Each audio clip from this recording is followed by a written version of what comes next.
The chariot is a representation of the parts of the soul and has an esoteric meaning of struggle. Hello, I'm Michael J. Auger, creator of the Allcento Tarot, and today we'll explore the 7th card of the Major Arcana. It's important to emphasize that this card is called the Chariot and not the Charioteer. This is less about the person driving and more about the symbolism of the entire chariot, including both the driver as well as the animals that pull it. In the Visconti-Sforza version of this card, these animals are depicted as winged horses. This is likely a reference to Plato's chariot allegory from the Phaedrus that he based on ancient knowledge, even for him, that describes the soul as being like a team of winged horses and their charioteer. Plato divided the soul into 3 parts: logos, thymos, and eros. Logos is the logical aspect, located in the head, which regulates the other aspects. This is represented by the charioteer who drives the chariot. The other aspects are represented by 2 horses. Thymos, located in the chest, is related to one's fiery spirit or personal drive. And eros, located in the stomach, represents the appetite and desires of physical pleasure. The horses pull in opposite directions, and it is up to the driver who struggles to keep them on track.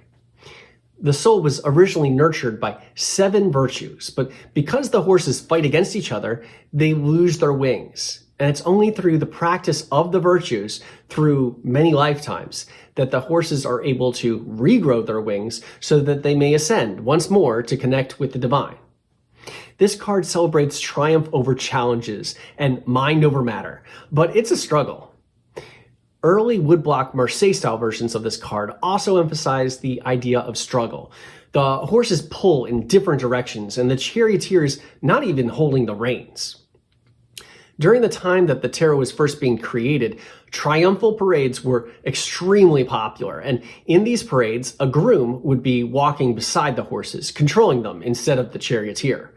However, a groom isn't seen here, and so esotericists have interpreted this to mean that the chariot must be guided by the higher spiritual level of the soul. If we try to forcefully exert control while in the material plane, we won't be victorious. If we consider the previous Lover's Choice Triumph card to represent aligning our free will with the higher divine will or fate, this card continues that theme. However, it's easier said than done. The horses struggle to pull apart and away from our true purpose. It's only by reason that we're able to keep them true to course. An illustration of the Chariot Arcana by occultist Eliphas Levi doesn't stray too far from the Marseille-style tradition. Levi describes the epaulette shoulder armor that the charioteer wears as the urim and thummim, which were divinatory objects worn by ancient priests. The charioteer has one hand on his hip at an angle that looks like a 7, which is the same pose as depicted in most Marseille-style decks. Also in these earlier decks, the front of the chariot is sometimes decorated with the card maker's initials. However, Levi drew a winged sun, an Egyptian symbol of the divine, and a lingam vignani representing the uniting of opposites and balance between male and female energies, similar to the concept of yin and yang. However, the biggest change he made was replacing the horses with a pair of Egyptian sphinxes. These ideas were embraced by other tarot creators like French occultist Oswald Wirth. In the French tradition, the chariot is linked to Gemini and the Hebrew letter Zion, which means sword or weapon. Weapons are used to conquer and assert one's will, which emphasizes the dynamic aspect of this 7th arcana, as it's an odd number and therefore more active, as opposed to the more passive even numbers. The poles of the chariot are gold and green, which symbolize the quality of matter and life-giving sap. These are the same colors worn by the Lady of Vice in the previous arcana.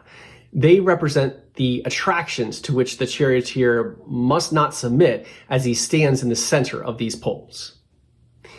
The version of this card created by Arthur Edward Waite and Pamela Colman Smith follows the British occult tradition. And so instead of Gemini and the Hebrew letter Zion, this card corresponds to the zodiac sign of Cancer and the Hebrew letter Het, which means fence or field. Applying this definition, we can see the armor that the charioteer wears as a container for the spiritual essence of the soul enclosed in the body, similar to how a fence is used to contain a field. In order to progress, we must destroy any fence or barriers that impede us. However, the struggle is real. On close examination, the chariot looks like a block of stone with the body of the charioteer embedded into it. This chariot is only going to be able to move forward with very strong willpower and determination. In the Kabbalistic tree of life, the seventh Sephirah is called Netzach, which means victory. This arcana represents us overcoming struggle, passing the test so that we can progress forward towards victory. The Thoth version of this card also follows the British occult tradition, and so there's a crab, which symbolizes the link to the sign of Cancer, that decorates the helmet of this charioteer. His armor can also be seen as a protective shell, similar to a crab.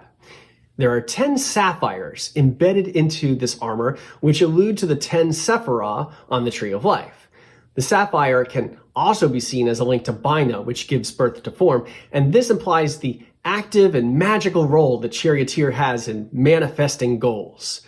Written on the top canopy of the chariot is the word abracadabra.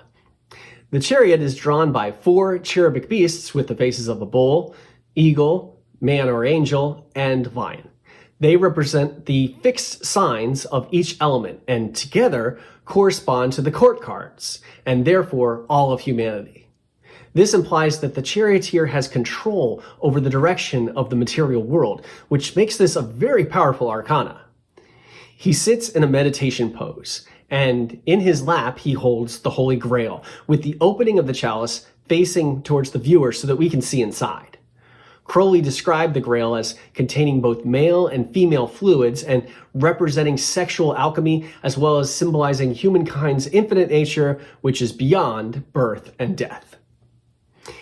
And here's the Chariot card of the Allcento Tarot.